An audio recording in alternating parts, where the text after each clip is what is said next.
Everybody keeps asking, MMA versus Krav Maga or other reality-based martial arts. I'm Michael and this is Fighter Life TV. That's today's episode. We're going to be discussing competitive martial arts versus reality martial arts and what is best, in my opinion, for self-defense. I'm gonna be honest with you. I've watched a lot of reality-based training. I've YouTubed all kinds of videos. I've read forums and heard discussions. And I think that reality-based martial arts are onto something, right? The sport aspect is easy to argue doesn't focus on the totality of self-defense. While I would agree with that comment, I will say that reality-based martial arts, in my opinion, are lacking some of the realistic components at the ordinary storefront level. And here's what I mean by that. So reality-based martial arts tend to put a lot of focus on rapid neuro-response drills, simulated attacks, weapons, and things along those lines. And at face value, that sounds great because honestly, as an MMA coach, we don't spend much time at all dealing with weapons attacks or multiple attackers. Where the reality-based martial arts fall short is often in the methodology of training.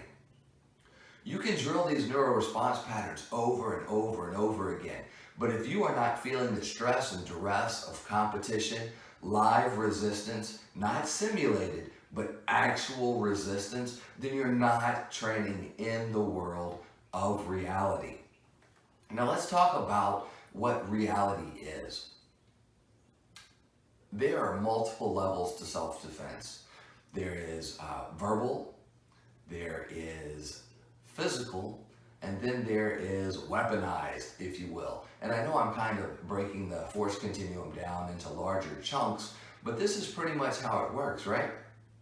So a lot of these reality-based stress tests that we see, I'm not going to get attacked. Let's talk probability here. I'm not going to get attacked by 7 people, 2 with knives, 1 with a gun, 3 with sticks, and the others barehanded, whatever that math works out to be, where they continuously attack one after the other, but never at the same time.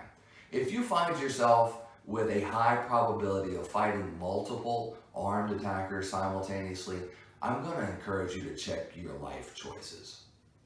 If you are that fluke, very low probability person that is attacked by multiple people with arms and you have no forethought or knowledge in preparing for this, pardon whatever just ran together there, it might be your day to go. And I know that's a hard reality to face, but as an unarmed individual being accosted by multiple people with guns and knives, if they are intent on your demise, it's between you and God what happens, not you and your martial arts training. Now, competitive martial arts and why I believe that they are beneficial in relation to self-defense. We know what our fitness level is because we are going live against resistance every day. We get immediate feedback as to what works and what does not. There is no theory in combat sports. If you are choked, slammed, submitted, or hit, you know it, you know how it felt, and you know immediately what your response was. There is no, well, if I had have done this and that, this would have been the outcome. You're getting immediate response. So you're getting the physical activity, you're getting the cardio and strength feedback, for like the necessity for it right there in real time. And when you get hit, if it hurts, you know it, right? If you get submitted, if you get pinned down in a position that you can't readily get out of, immediate feedback. The other thing is in the gym, even though you may compete with weight classes, you are quite often going to train with people across the spectrum. So you're going to know what it feels like to deal with a faster person, a more athletic person, a bigger person, a stronger person, weight deficits, things along these lines. So please don't take that as some form of, well, they only train weight classes with rules and things on the street don't happen that way. If you slam somebody on their head on the concrete, works the same way. I don't care who you are. If you punch somebody in the face, works the same way. I don't care whether you do it in a ring, in a cage, or in a backyard, right? A broke nose is a broke nose. Realistically, that's almost a pun in this video. When we talk about reality martial arts, they often say that there are groin strikes, there are eye gouges, there's biting. There's a lot of things that happen on the street. And if you're not training reality-based martial arts, or if you are rather, training competitive sport-based martial arts, then you just don't gain the experience in this reality.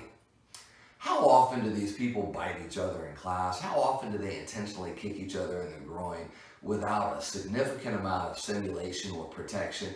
When's the last time they've realistically practiced an eye gouge, right?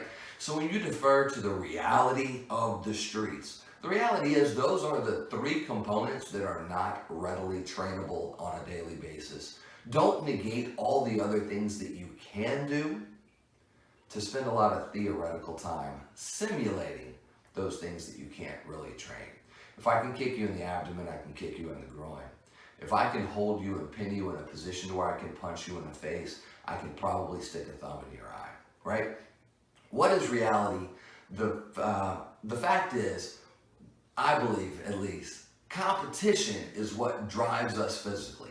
It gives us that immediate feedback, and it gives us the ability to adapt from one round to the next, from one match to the next, and from one training session to the next, to really maximize our potential and be realistically honest with ourselves, right? So that's it. And personally, I believe that competitive-based martial arts quite often provide a better outlet for self-defense training than quote-unquote reality martial arts. I know I'm going to get some hate, and I look forward to the fire, so bring the smoke. Drop me a comment, ring the bell, don't forget to like the video, and subscribe to our page. Thanks for checking us out here at Fighter Life TV. Hope to see you soon.